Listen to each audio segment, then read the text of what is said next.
जय माँ तारिणी चलतु स्टार्ट करवा आज ब्लॉग। तो आज माँ को आस्थान को निगला आउ ए झुणा धुआ भितर जे सच्चा भक्त हो तो माँ को से देखिपर। नना कहले माँ को आस्थान को नेला परे यज्ञ आरंभ होता।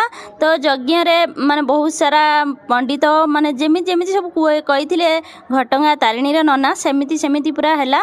तो मो बापा बहुत कर्तार बसते यज्ञ शेष है। यज्ञ आहुति दिगला समस्ते पुष्पांजलि दे आलती नेले तापर आरंभ होता कीर्तन। कीर्तन आमर ये जाए पहुँची जाते कीर्तन दिने जेहेतु मो पाई कीर्तनटा थिला से मो बापा बहुत यज्ञ कर्तार बसते से मैंने कर्तार बसी पाइलेनी।